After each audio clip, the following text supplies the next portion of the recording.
This episode was brought to you by Slate Black Industries. For M-LOK grips and accessories, visit slateblackindustries.com.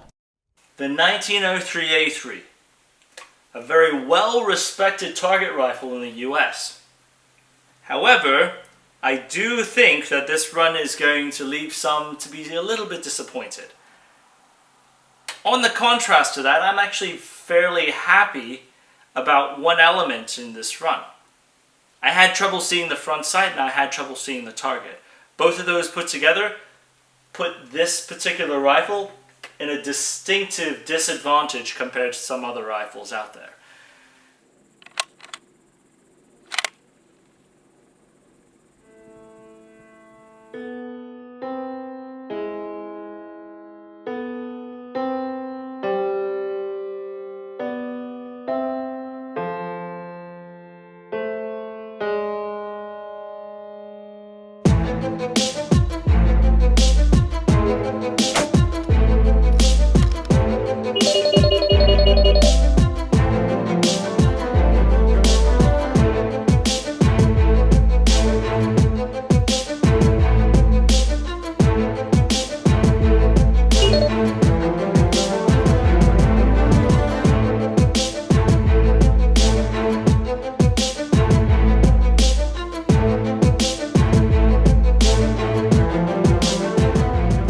America's rifle. 2 World Wars, baby. Ready? Yeah, 150. Impact. Oh. Oh, I took it. looks like I'm out the money today. Impact. How's the left and right? Fine. That was on the left half. Okay. Impact. Better? Yeah, that was on the right half. All right, I'm on at 250. Impact. One more here at 250.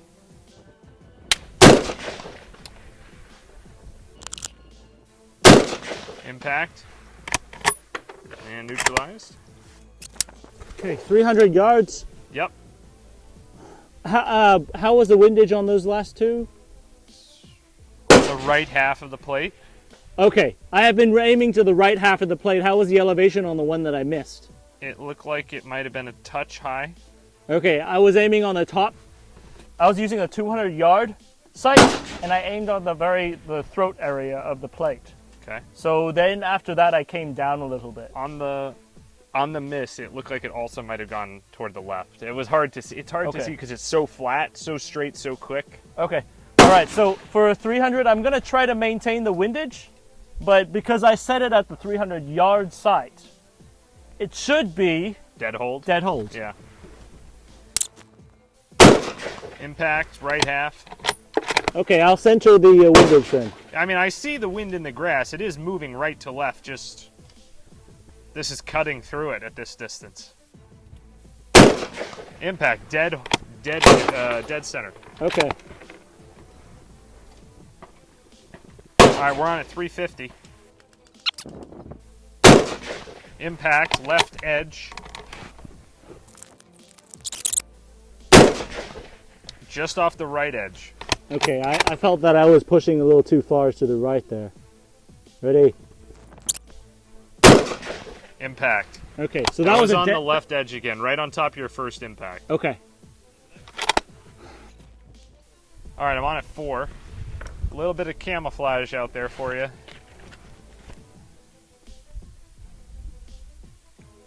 All right.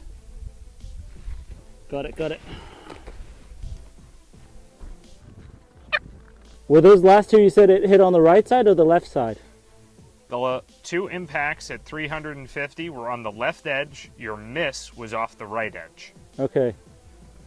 So that's a little challenging. It seems like windage I'm having to hold off to the right a little bit, so I can't dead hold these things. Yeah. Now that is actually one of the things with the 03a3 sights that I dislike. I prefer the Garand sights because it's thicker. With a thicker sight, you have more of a horizontal plane to do a windage hold off. So Let's see how we do at 400. Just off the left edge, 9 o'clock. Perfect elevation. Bottom left corner.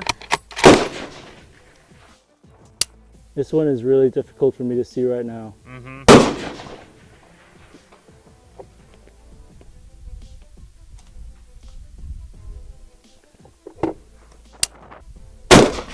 Impact, dead.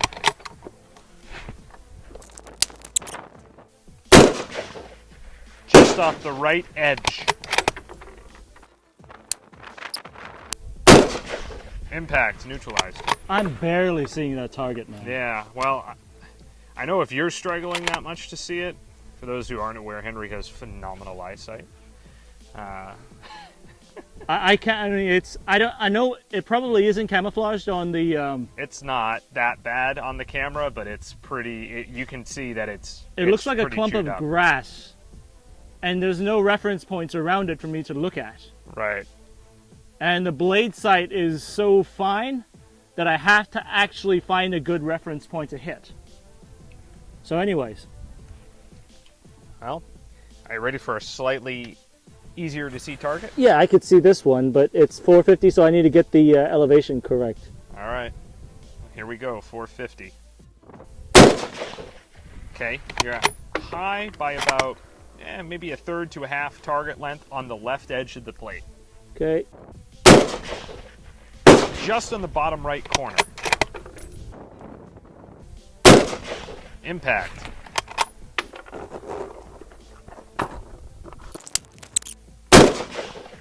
Just off the left edge.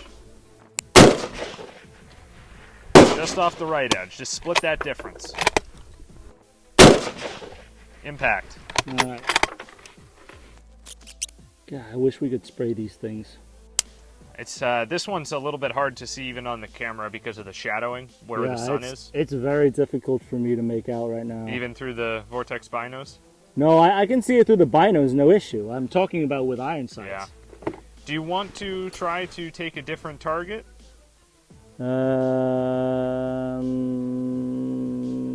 Let's see if we could do this one. All right. Because what I'm doing, you see on top there's a shadow? Just to the top left of the plate? Yes. Yep. I'm going to use that shadow as a windage reference point, and I sort of see where the elevation is, and I'll aim that way. All right, sounds good. Ready? Well, you like put it in the shadow. Okay. Like perfectly into the shadow. Okay, that was at 8 o'clock off the left side of the plate. Okay, how about this? Why don't we just go to the other one? Yeah. That I could actually see. Okay. Because that's not fair to the rifle, to be honest. So there's our gong. We're just going to move over here to this diamond that's got a better angle against the sun. It's going to let it be a little bit easier for Henry to take these shots. Since the standard 500-yard target based on the sun's position is just kind of occluded in shadow, making it hard to see through the iron sights.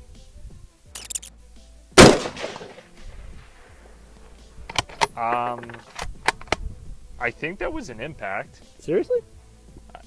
I couldn't. I thought I saw a splash on the plate. Okay, let's do it again. Ready? Yeah, go ahead. Yeah, that's 2. 2 for 2? I'm like 99% sure that first one was on the plate. I mean, I'm pretty. That was the same hold I did. Yeah. So I'm fairly phenomenal. I'm quite confident with it.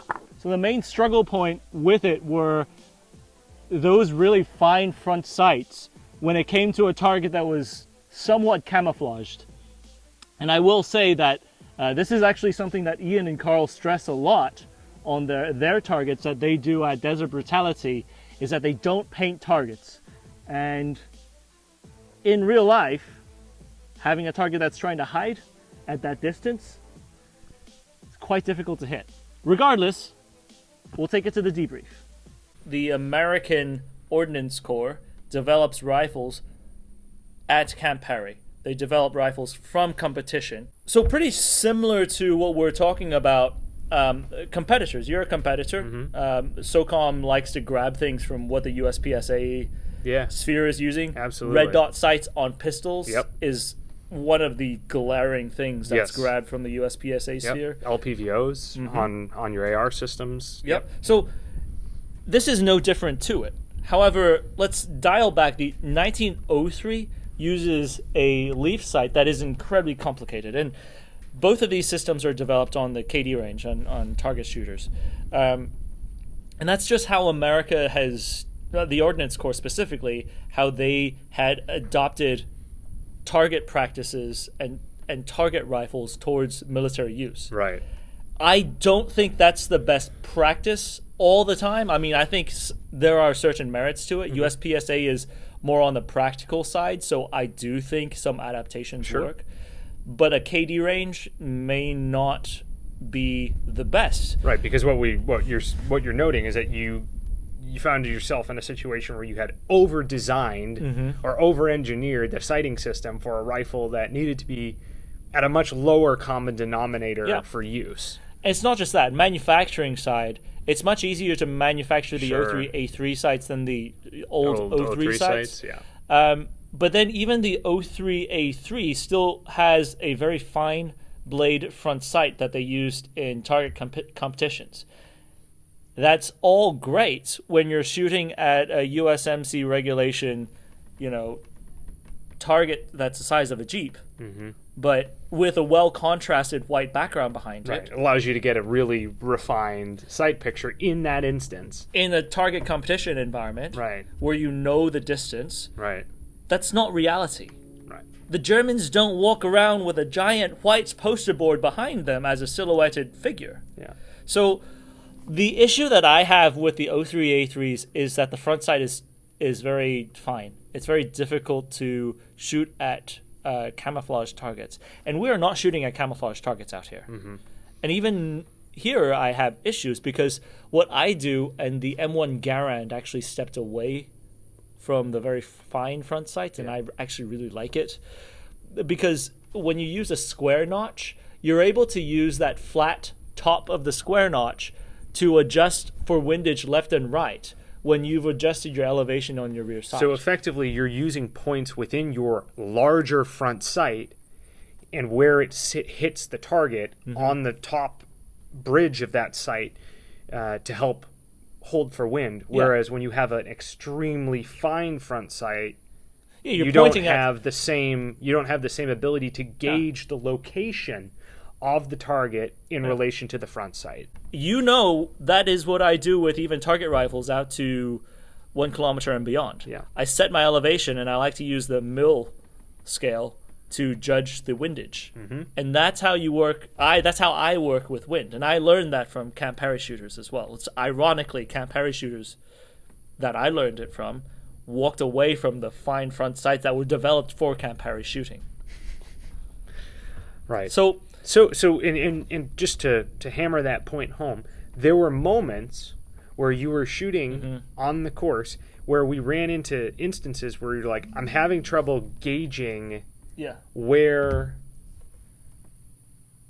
I should be holding from a windage perspective, and I'm losing the target. It's very rare in my history shooting with Henry to see Henry have to come off the gun to try to find where the target is and then go back on the gun, or to need glass to be able to see where a target is to then get back on the sight and find it in relation. Generally, you have really good eyes, and he never really ever does that. If you go back and watch him shoot other rifles on other runs, that rarely happens, whereas I might do that all the time because my eyes are crappy and I need to find where a target is in relation to the sights. You rarely do that, but you had to do that several times today on this run. It's difficult for me to use fine bladed front sights, which is why I prefer M1 Garand front sights. I mean, which is why I prefer the stock M16 A1 A2 sights. It's because it is that square notch and post, and it's easy for me to judge on the windage with that type of front sight. However, this is a Mauser action where the U.S. government actually got sued by Paul Mauser's company. They settled with Paul Mauser, and it was DWM who sued and actually got money. However, it is a Mauser action with sights on it that are not barleycorn, and I would say this is a far superior sight system than barleycorn. Right. Barleycorn is some backwards system that I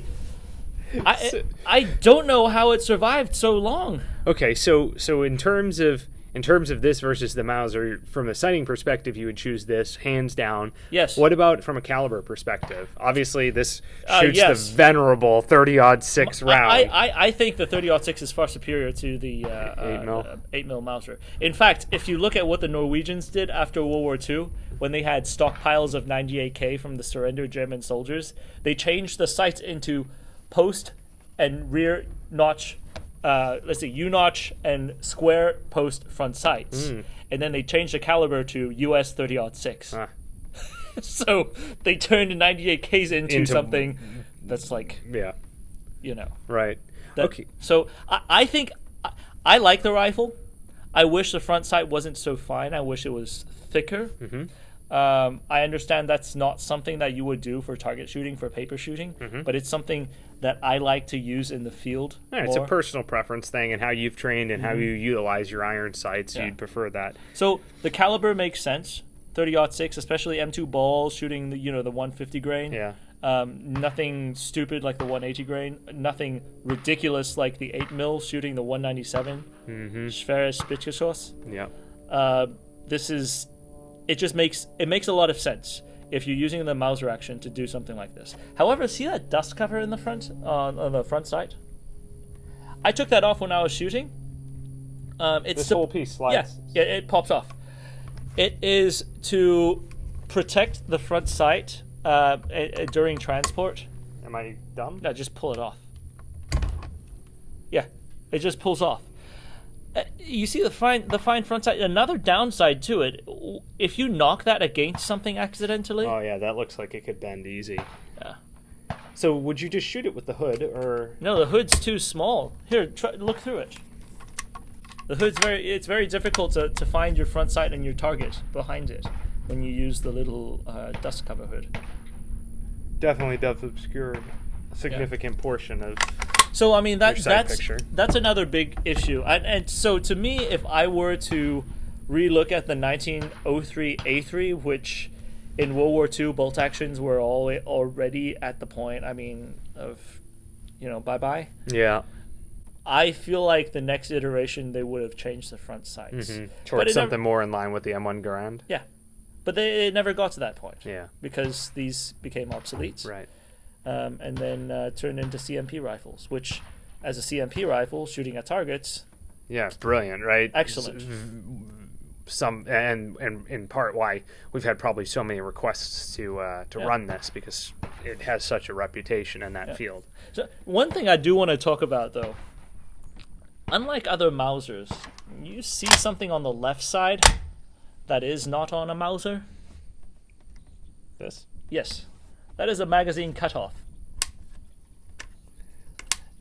Certain generals in the Ordnance Corps had designated that they wanted the magazine cutoff to be put on for the 1903s. It's interesting because this was during the adaptation of magazine bolt-action rifles, and it was a carryover from the Civil War era, where officers would control formations of soldiers into volley firing into distance targets. And the fear was that if you allowed the men to load from a magazine with such great firing rates, that they would exhaust their ammunition and you would just become overwhelmed by the enemy. So this was, if you think of it, an adaptation from Civil War tactics and theory. Cool. To show you how elements on this rifle have really, it's spanned decades and centuries. And it's actually hard to fathom that someone who fought in the Civil War had influence on the Ordnance Board to generate something like this. Yeah, that is pretty cool. Yeah. Who do we have to thank for this one? Huge thanks to Brandon at the Gun Room. Not only does he do a lot of our FFL transfers for us, and he does a lot of that up in North Houston in the Woodlands area. But he has a pretty wicked collection of new and old stuff. He says from classical to tactical. And so, huge thanks to Brandon for loaning us the gorgeous example of the 1903a3. And I'm sure a lot of guys out there, a lot of viewers also thank him for that as well. Well, very good. Guys, thanks for tuning in. See you in the next one.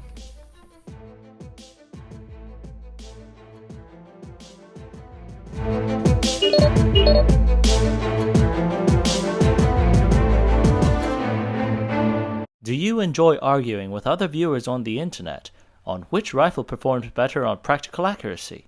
Well, we have a solution for you. Go to our Patreon page and scroll down. You'll find the practical accuracy scoreboard where we have ranked and compiled all the data of all the firearms we have tested on the practical accuracy course. Furthermore, it's already separated into the different categories, so you can go back to your argument as quickly as possible. And whether you decide to support us via Patreon, subscription, or just a normal viewer, we thank you. 716 is 096, 4 Vic, 8 packs, Redcon 1, green to green, how copy over? 096, this is 716, roger over. 16, 091, 1 pack,